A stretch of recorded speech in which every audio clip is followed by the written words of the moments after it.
నమస్తే welcome to మనం TV. ప్రస్తుత ఏపీ రాజకీయాల గురించి మనతో మాట్లాడడానికి సీనియర్ అనలిస్ట్ అదుసుమల్ శ్రీనివాస్ గారు మనతో ఉన్నారు. నమస్కారం సార్. నమస్కారం అండి. సార్ నిన్న వైఎస్ సునీత గారు ఒక ప్రముఖ ఛానల్‌కి ఇంటర్వ్యూ ఇస్తూ అంటే వివేకానంద రెడ్డి గారి హత్య ఎలా జరిగింది? అంటే మెయిన్ ఎవరైతే ఉన్నారో అవినాష్ రెడ్డి గురించి చెప్పడం జరిగింది. అంటే జగన్ గారు నేను అవినాష్ రెడ్డే కదా మెయిన్ ముద్దాయి అంటే అతని గురించి మనం మాట్లాడితే బీజేపీకి వెళ్ళిపోయే అవకాశం ఉంది అంటూ జగన్ గారే చెప్పడం జరిగిందంటూ ఒక వ్యాఖ్యానం చేసింది సార్. దీని గురించి మీరు ఏమంటారు సార్? ఏమనేది మనందరికి తెలియదు ఏముందండి. ఇప్పుడు చాలామంది తెలిసినా కానీ తెలియనట్టు నటిస్తున్నారు. ఇప్పుడు వివేకానంద రెడ్డి గారిని వేసేసి పైకి పంపించాల్సిన అవసరం ఎవరికి ఉంటుంది? మీకు నాకు ఉంటుందా? లేదా చంద్రబాబు గారికి ఉంటుందా? వాళ్ళకి ఏంటి పని? ఆ ఇంట్లోకి ఎవరు వెళ్తాడు? వాళ్ళ ఇంట్లో కూడా వాళ్ళే కోసేసుకున్నారు. అర్థమైంది మీకు? పైగా వాళ్ళు అంటున్నారు మా ఇంట్లో కూడా మేము కోసుకుంటే మీకు ఎందుకు అంటున్నారు వాళ్ళు. పైగా థర్డ్ సీట్లో ఉన్నాడు అవినాష్ రెడ్డి. అక్కడ వాళ్ళకు రక్తం మరకలు అయితే తుడిచేస్తుంటే చిన్న చూసి అమాయకంగా చూస్తూ ఉండిపోవడం చెప్తున్నాడు వాళ్ళ మామ. వీళ్ళు ఎలాంటి బ్యాచ్ అండి? ఇలాంటి వాళ్ళ చేతిలో ఆంధ్రప్రదేశ్ ఉందంటే వాళ్ళు ఏమనిపోవాలి మనం? మీకు కోండు కోస్తే మీకు అనిపించదు పెద్ద. సరే కోసి తినడానికి మనమే తింటాం కదా అనుకో. కానీ మనిషిని కోసేస్తే బాధ వస్తుందా లేదా? వాళ్ళకి రెండు కోళ్ళే. కోడిని కోసిన ఒకటి మనిషిని కోసిన ఒకటి రెండు ఒకలాగా ఉంటాయి వాళ్ళకి. వాళ్ళు అలాగే మాట్లాడుతున్నారు సింపుల్గానే. పాపం ఈ అమ్మాయి న్యాయం జరగాలని ఫైట్ చేస్తుంది. ఎంత అమాయకురాలంటే ఎవరైతే ఇవన్నీ చేయించారో వాళ్ళతోటే మంచి చెడ్డ మాట్లాడుతూ ఉండేది పాపం. తర్వాత తెలిసింది మీరు చెప్పినట్టుగా అవినాష్ రెడ్డి బీజేపీలో పోతాడు, 11 కేసులు ఉన్నాయి, 12వ కేసు అవుద్ది నాకేమవుద్ది అన్నట్టుగా మాట్లాడేయడానికి. అసలు గుమ్మడికి వెళ్దాం కంటే భుజాలు ఎందుకు తడుకోవాలి? అప్పుడు దాకా వీళ్ళకి అనుమానం రాలేదు. అమ్మని అమ్మ ఇదే తేడాగా అందరూ వెళ్ళి చేయించినట్టున్నారని అప్పుడు అనుమానం వచ్చిందంట. ఛానల్ తర్వాత ముందు అనుమానం రాలేదు వాళ్ళకి. ఏమైనా వివేకానంద రెడ్డి గారి ఆత్మ జగన్మోహన్ రెడ్డి ఓడిపోయి ఘోరంగా ఇంటికి వెళ్ళిపోయేదాకా అవినాష్ రెడ్డి అరెస్ట్ అయ్యేదాకా వీళ్ళ చుట్టూ తిరుగుతుందండి. ఏ తలుపు సాడినో దాక్కుని చూస్తూ ఉంటాడు. ఇలాగా మీకు సడన్గా ఈ దెయ్యాలను గట్ట చూసి ఇది ఉంటుంది కదా, మిషన్ పట్టుకొస్తే తెలుస్తుంది వాళ్ళకి. రెడ్ లైట్ గరకమని వెలుగుతూ ఉంటుంది. వాళ్ళ ఇంటికాడ తిప్పుతున్నారు అనుకోండి. అది మిషన్లో చూపిస్తారు కదా సినిమాలో గట్టనే. ఆ మిషన్ పట్టుకెళ్తే దెయ్యం అక్కడ బ్రక్ బ్రక్ మన సౌండ్ వస్తుంది.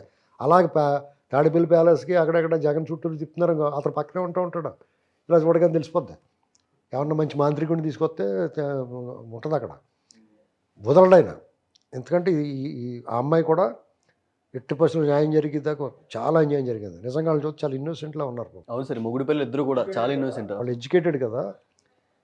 అంటే ఆ ఫ్యాక్షన్ బ్యాక్గ్రౌండ్ ఆ ఫ్యామిలీ నుంచి వచ్చిన వాళ్ళందరికీ ఎంతో కొంత క్రూరత్వం ఉంటుంది. కానీ వీళ్ళకి లేదు, అలాగా కనిపిస్తలేదు చూస్తుంటే. అలాంటి వాళ్ళ మీద కూడా నేరం నెట్టేసే ప్రయత్నం అయితే చేశారు. వాళ్ళు దేనికైనా తెగించిన వాళ్ళు అండి. బరి తెగించి ఎవరిస్తారు వాళ్ళు. పశ్చాబద్ధాలు ఏమాత్రం తడబాటు లేకుండా మాట్లాడతాడు అతను జగన్మోహన్ రెడ్డి. పైకి చూడటానికి ఏ మేరకు నిర్రోళ్ళగా మాట్లాడతాడో ఆ గదిలోకి వెళ్ళి చూడండి ఎలా ఉంటుందో తెలుస్తుంది మీకు. ఇలాంటి పరిస్థితుల్లో ఏమైనా ఒక ఛానల్లో మంచి బాగా పోస్ట్ మార్టం బాగా చేశారు. శుభ్రంగా మంచి చాలా క్లారిటీ వచ్చింది జనాలు. అవునవును. ఇది చాలామందికి ఈ మధ్యకాలంలో ఈ కేసు దర్యాప్తు, అరెస్టులు, దస్తగిరి స్టేట్మెంట్లు, తర్వాత వాంగ్మూలం ఎన్నాటితో అది ఏం జరిగిందో అందరికీ అర్థమైపోయింది. వివేకం సినిమాతో మొత్తం బొమ్మ అందరికీ అర్థమైంది. కానీ ఇప్పుడు అవినాష్ రెడ్డి అరెస్టు లేకపోతే అవినాష్ రెడ్డి మీద నేరం అతను ఓడించడం అంటే కడపకు సంబంధించిన విషయం. కానీ జగన్ ఇన్వాల్వ్మెంటు, జగన్ ఇలాంటి దాన్ని సమర్థిస్తున్నాడంటే ఇది రాష్ట్రానికి సంబంధించిన విషయం. ఇలాంటి వాళ్ళ చేతిలో రాష్ట్రం ఉండటం అనేటువంటి మన దౌర్భాగ్యం. ఇది ఇమీడియట్గా జనం ఆలోచించి ఇతను చేసిన అన్ని అవకతవకలతో పాటు ఇప్పుడు పాయసం వండుకున్నప్పుడు జీడిపప్పు కిస్మిస్ వేసినట్టు బాదం పప్పు కూడా వేసినట్టు ఇది కూడా అతను ఓడడానికి కారణం అవుద్ది. ఇప్పుడు ఓడించాల. రేపు పులివెందులో జగన్ గెలిచినా, కడపలో అవినాష్ రెడ్డి గెలిచినా మనం అనుమానించాల్సింది, దూరంగా పెట్టాల్సింది కడప ప్రజల్ని, ఆయా ప్రాంతాలు వీళ్ళకి ఓట్లేసిన ప్రజల్ని. వాళ్ళ ఆత్మగౌరవం, వాళ్ళ గౌరవాన్ని నిలుపుకోవాలంటే వీళ్ళు ఓడించాలి. మాకు మానవత్వం ఉంది, దుర్మార్గాన్ని మేము సహించం, చంపినా కానీ ఇంత క్రూరంగా చంపుతాడా దుర్మార్గం అని వాళ్ళ భావన కనిపించాలంటే వాళ్ళిద్దరిని ఓడించాలి. ఇంతకు మించిన లిట్మస్ టెస్ట్ లేదు. పులివెందుల్లో జగన్ గెలిచాడంటే పులివెందుల ప్రజలని మనం ఈ మ్యాప్లోంచి మనం పక్క పెట్టేసుకోవచ్చు. వాళ్ళు కన్సిడర్ చేయకూడదు. ఇంకా ఎవడన్నా పులివెందులు ఉన్నాడు అలవా అని చెప్పచ్చు. అర్థమైందా మీకు? అవునవును. ఎందుకంటే వాళ్ళు 100% అతను వ్యతిరేకంగా ఓటేసి ఓడించాలి. ఇంతకన్నా అవకాశం ఏముంది? కోర్టులు, జడ్జిమెంట్లు, నాట్ బిఫోర్ మీ, తీర్పులు, వాయిదాలు ఇలా ఉన్నప్పుడు నీకు జడ్జిమెంట్లు వస్తాయి, ఇలా న్యాయం జరుగుద్దని నమ్మకం ఉంది. ప్రజలు జడ్జిమెంట్ కావాలి. ఇప్పుడు అర్జెంటుగా ప్రజలు నీకు కళ్ళ ముందు అన్నీ ఉన్నాయి. సిబిఐ దర్యాప్తు చేసింది, కోర్టులు తీర్పు ఇవ్వట్లేదు కదా, సిబిఐ దర్యాప్తు ఉంది కదా. Inch to inch Google takeout ద్వారా ఎవరితో మాట్లాడారు అంత పొర రహస్యాలు ఏంటి, తెల్లవారుజాము ఫోన్లు ఏంటి, దీని వెనకాల ఎవడన్నాడు స్పష్టంగా తెలిసిపోతుంది, వాళ్ళు చెప్పగలదు. ఇప్పుడు మీరు తీర్పు ఇవ్వాల్సిన బాధ్యత మీ మీద ఉంది. కోర్టు ఎలాగే ఇస్తుంది, ఎప్పుడొకప్పుడు ఇస్తుంది, కానీ నువ్వు ఈ లోపల ఇవ్వు. వాళ్ళకి పదవి ఉంటే నీ మడుగులో ఉన్న మొసళ్ళాటోళ్ళు ఎప్పుడైతే ఈ పదవిలోంచి దింపేసే వాళ్ళకి సీన్ సితారా బొంబాయి వెళ్ళిపోతారు. అయితే సునీత గారు అంటే నాకు ఫస్ట్ నుంచి బాగా క్లోజ్గా ఉన్నది వైఎస్ భారతి గారే. ఎలాంటి కష్టాలు ఉన్నా నేను తనతోనే చెప్పుకునేవాడిని. అలాంటి భారతి గారు కూడా నన్ను మోసం చేశారంటూ కూడా చెప్పడం జరిగింది. ఏమండి బాగా నమ్మితేనే మోసం చేస్తారు, నమ్మని ఎవడ మోసం చేయగలడు? ఇప్పుడు నిన్ను ఎవడన్నా మోసం చేయాలనుకో, ఓ 10 రూపాయలకి ఎంత పాడేసి నీ బ్యాగ్ ఎత్తుకుపోదామని చూసాడు అనుకోడు, నువ్వు పెద్ద ముద్ర టెంక్ అయితే ఆ 10 రూపాయలు అయితే నీదైతే తీసుకోవాలి, నాకు వద్దన్నావు అనుకో, నువ్వు వాడు నేను మోసం చేయగలడా? నీ బ్యాగ్ వదిలేసే తీసుకుంటే ఇది అట్టుపోతాడు. లేకపోతే నీతో రైల్లో ప్రయాణం చేస్తూ ఉంటాడు అక్కడ, లేకపోతే రైల్వే స్టేషన్లో వెయిట్ చేస్తూ ఉంటావు, చాలాసేపు వెయిట్ చేస్తారు, మీ సామాన్లు ఉంటాయి. వాడు ముందు వెళ్ళినప్పుడు నిన్ను సామాన్లు చూడమని పాస్కెళ్ళి వస్తాడు, మొత్తం నీకు కూల్ డ్రింక్ కూడా తెచ్చి పెడతాడు. ఆడ అన్లోడింగ్ చేసేస్తాడు కదా, మళ్ళీ లోడింగ్ చేస్తాను 2 కూల్ డ్రింక్ బాటిల్ తెచ్చి ఒకటి నీకు ఇచ్చి ఒకటి తీసుకుని కూర్చుంటాడు. ఇది ఏదో బాగానే ఉందిరా బాబు అనుకుంటావు. తర్వాత నువ్వేం చేస్తావు, నీ బ్యాగ్లో గేగలు ఆడికి అప్పచెప్పి నువ్వు వెళ్తావు, అవి ఎట్టుపోతాడు. నెమ్మదిగా అక్కడ మోసం నువ్వు నమ్మెళ్ళు, నువ్వు నమ్మలేదనుకో, నువ్వు వెళ్తే ఈ బ్యాగులు కూడా పట్టుకెళ్ళావు అనుకో, నీ దగ్గర నుంచి ఎలా పట్టుకెళ్ళగలడు వాడు? నమ్మకుండా నువ్వు వెళ్తే ఆడు ఇచ్చిన కూల్ డ్రింక్ తాగేసి కూడా నీ బ్యాగ్ నువ్వే వీడ్చుకెళ్ళావు అనుకో కూడా ఉన్నాయి. ఆడు నమ్మలేదనుకో నేను మోసం చేయలేడు కదా. కాబట్టి బాగా నమ్మితేనే మోసం చేస్తారు, చేయగలరు. అక్కడ మోసపోయారు. ఇక్కడ రాజకీయం, క్రూర రాజకీయంలో బుద్ధి పైశాచికత్వం ప్రభుత్వం ఉన్నప్పుడు ఇలాంటివన్నీ లెక్కలేదు, వాళ్ళకి ఏమైనా చేసేస్తారు.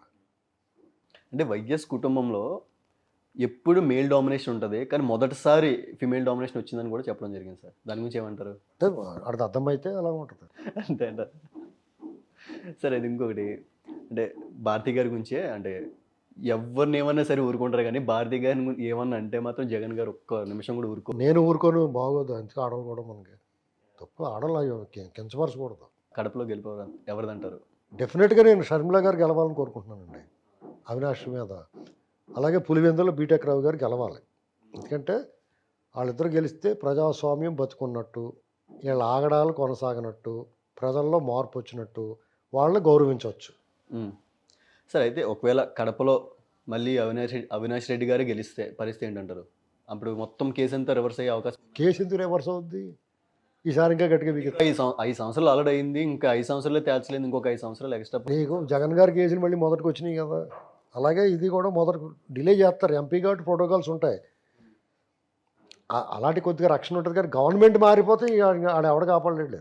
ఒకవేళ బీజేపీలోకి వెళ్ళిపోతే పరిస్థితి అప్పుడు ఎందులోకి వెళ్ళినా పని జరగదండి, కష్టం అంటారు. ఇష్టమే. ఎందుకంటే వీళ్ళు చేసిన నేరాలు జగన్ అక్రమాస్తుల కేసులు పక్కనట్టండి, ఈ అవినాష్ రెడ్డి మర్డర్ కేసు పక్కనట్టండి, వీళ్ళు 5 ఏళ్ళలో చేసినవి ఉన్నాయి కదా, వీటిలోంచి వాళ్ళు 2 జన్మలు పడుతుంది బయట రావడానికి. కేసీఆర్ పరిస్థితి జగన్ వచ్చే అవకాశం. కేసీఆర్ దేవుంది నథింగ్, వాళ్ళు మామూలుగా చేసారా, ఇతను ఆదర్శంగా తీసుకున్నారు, కాకా చెప్పినట్టు చేద్దాం అనుకున్నారు, ఇంకా కొంచెం ఎక్కువ చేశారు.